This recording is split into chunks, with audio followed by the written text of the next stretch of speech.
What's up guys, I've just got a little quick tip here. So if you have the same problem as I have where this PS4 original has a faulty USB slot, so the second one here, one of the pins has either snapped off or misaligned, and the actual plastic bit here is kind of broken, so it doesn't draw out enough power on this USB.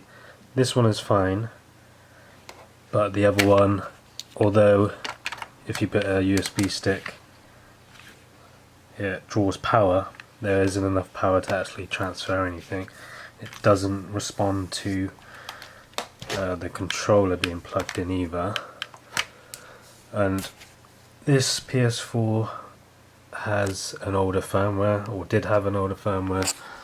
As you can see, I've already reformatted and reinstalled the system software to the current one, but before that I had to reinstall the software, and obviously with only one port working I can only do one thing at a time, where I had to select stuff and then swap out the drive, just quickly swap out the drive to see if the PS4 reads the system software, but it didn't work. So if you are stuck with a PS4 with a broken second USB and it needs to be reinstalled with the firmware, then all you need to do is get a USB hub like this one, or any USB hub which has its own power source. So this takes in a 5-volt DC input and also a mini USB which plugs into one of these slots there, and this solves the issue where I had to try and quickly switch out the controller and then quickly put the system update reinstallation file in there, but it wouldn't read the USB stick. And even though this is formatted in the correct format, which is either exFAT or FAT32, I think this is formatted to FAT32, yeah, it wouldn't initialize the system update file. And plugging this in, obviously it didn't come up with any USB storage device, so I was only stuck with this first USB port. The weird thing is, if I plug this hub into the first port and then put this USB into one of the second USB slots,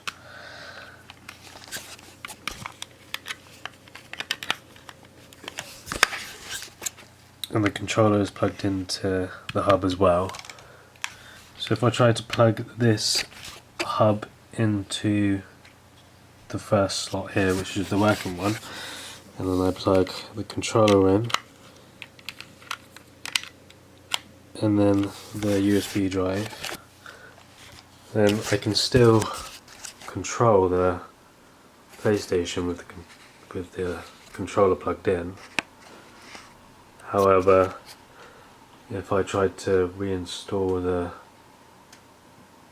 firmware, then it came up with an error saying that there was too many USB devices connected. So it says, cannot perform this operation, multiple USB storage devices are connected. Now I think either there is too much power being drawn out of the first USB onto the hub, or the hub is drawing too much power from it. I'm not too sure, but for some reason it doesn't work this way. I had to plug in the hub into the second port take the drive out, then plug this one into the first USB slot, and I'm getting power from the controller. The controller is actually working with it being connected to the hub connected to the faulty USB 2 port, and this one's obviously fine. So this is reading the installation file update,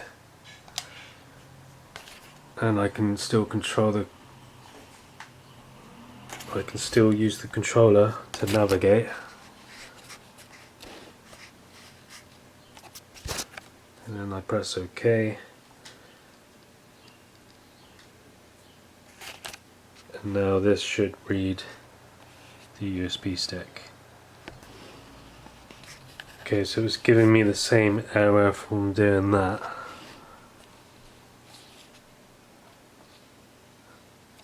Now all I have to do is go back, try and scan the update file again, press OK. Now I need to quickly disconnect USB port 2 so there isn't too much power being drawn from the USB slots. It should read the installation file OK. So it's read the USB stick just fine. Now I need to plug back in the controller to be able to actually navigate and click yes.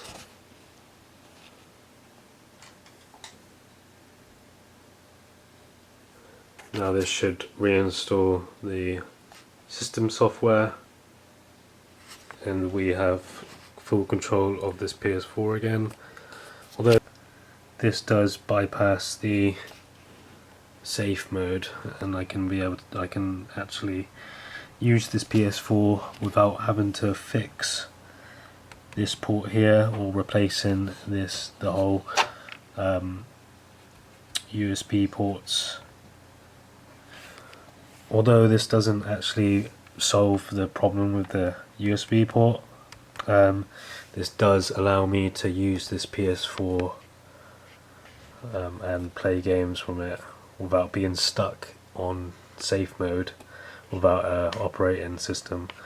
I also don't need to have to replace the USB ports and get them desoldered and solder some new ones in, because that's the issue. If one of your USB ports work and then the other one doesn't, it should be just a hardware fault rather than it being the chip, the motherboard, IC chip I think it's called. So yeah, it's reinstalling the operating system now, and I should have a kind of working PS4. So yeah, just a quick tip: if you have a PS4 that's kind of faulty like mine here, then this is a way to reformat it and get it up and running again without having to replace the USB ports itself. So there you go guys, I hope this tutorial or this little guide has been useful for you. Please like, comment and subscribe, and I'll see you again on another video.